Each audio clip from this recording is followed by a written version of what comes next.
Nolan Rucci has chosen to commit to Wisconsin. And all that's coming up after the bumper. Don't be cornering me. Hold up. Time. You gotta help me with that corner shit.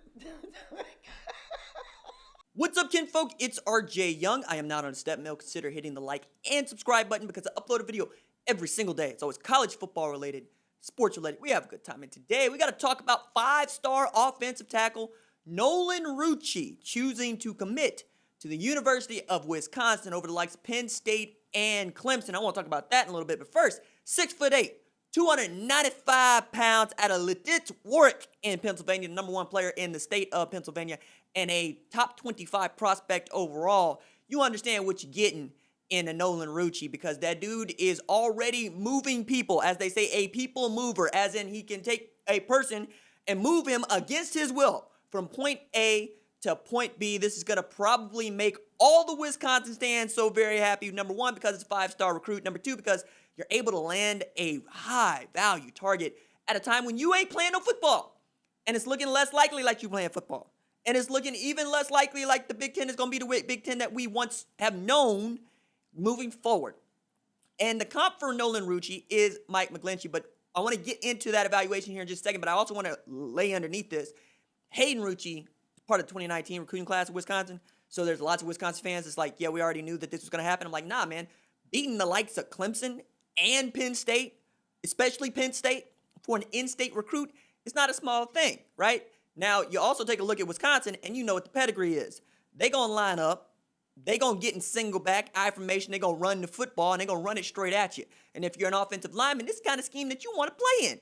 I don't blame Nolan Rucci for making this pick, and I think this is a solid pickup for Paul Chryst and his Wisconsin Badgers, who were the Big Ten West representative in the Big Ten championship game with losses to Ohio State and, of course, Illinois, which I'm never going to let them forget. But then again, they also took an L to Oregon in a game that they probably should have won. They didn't make as many mistakes as Oregon did, but, you know, them's the breaks. Didn't come home with any hardware, and now hoping that Madison can survive not playing football in the fall, where we've heard numbers between 80 and 120 million being what that economy is going to lose because they don't have those 6 home games to play against class competition. Like, they even had a game against Notre Dame in Green Bay that I was so very excited for, and I know my buddy Caden was looking forward to it as well because he's a big Notre Dame stan, and playing in Green Bay, college football, you could think of a lot of things that are better, but not too many in the college football world. So let's talk a little bit about Nolan Rucci and what he's actually adding to Wisconsin. And we got Barton Simmons on the call here for the evaluation. Huge offensive line prospect with length and athletic build and one of the more unique body types you will find. Plays with good knee bend and leverage for a player of his size, coordinated and fluid as a second-level blocker. That's big. Overwhelms defenders with size and force, finishes blocks, and runs his feet through contact. Has innate punch. Length and balance to be a high-end pass protector. Doesn't show much pass protection on film. Stance needs work.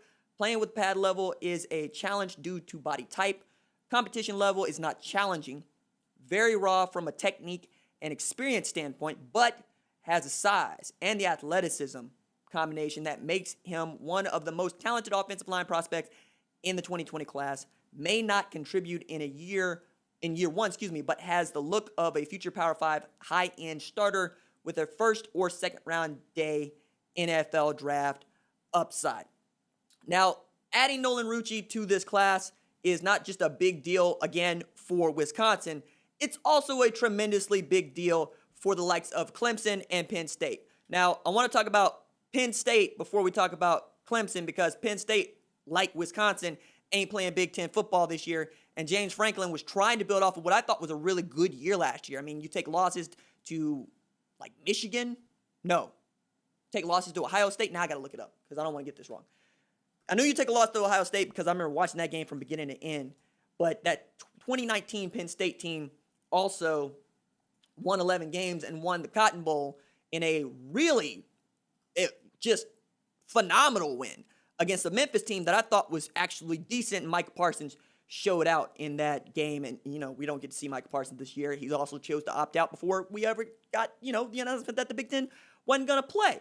So taking a look at the schedule here, yes, Minnesota was that loss, not Michigan. That's my bad. They beat Michigan 28-21 at Beaver Stadium in University Park. Now, to get back to what this means for Penn State, man, I don't know that anything bad is happening to Penn State. I think if anything, they like the off year because I didn't expect them to be any good this year anyway. I mean, 8 to 9 games. But for them, they want to compete for the Big Ten East division, and that's become a one-team division with Ohio State representing.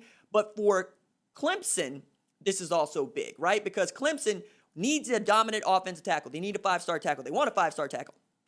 Rucci was the guy that I thought they had a better option of landing between he and Tristan Lay. Tristan Lay, after visiting LSU and then probably going to go back to LSU with his girlfriend, feels like that 5-star is going to eschew Oklahoma, Clemson, Alabama, and Ohio State to pick LSU.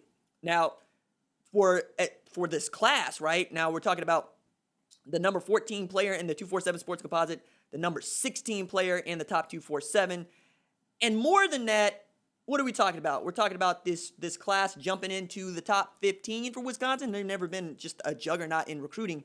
But when you look at the guys that they've been able to add and knowing that Graham Mertz is already there, you feel good about it. You know that you're going to use this time to try to get better. I think just watching BYU and how they were able to manhandle Navy underscores what we all know about good teams that run the football well and having these dudes on the offensive line that you can absolutely trust to go and grind out games for you.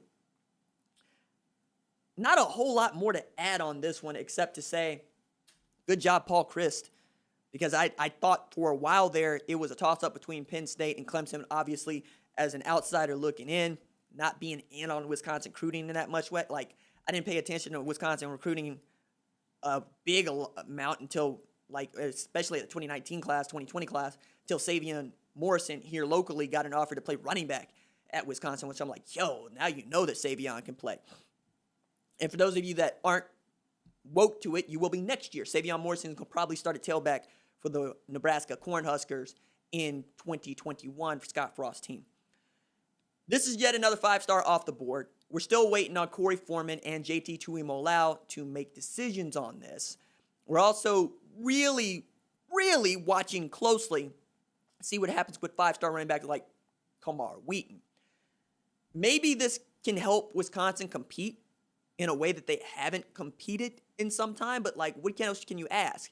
You make it out of the Big Ten West, you make it to the Big Ten championship game against the juggernaut Ohio State team, you go to the Rose Bowl, and then you lose to Oregon. Like, it's not a bad season. Matter of fact, I think if Wisconsin could have that this year, they'd be happy about that.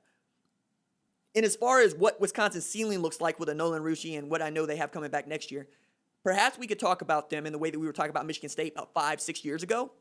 And you play great defense with Jim Leonard calling the plays, and you run the rock, and you control the rock, and you play 1985 complimentary football. We want to possess it, and we want to stop them from running the ball. We're going to trust ourselves in man coverage whenever they want to toss it around.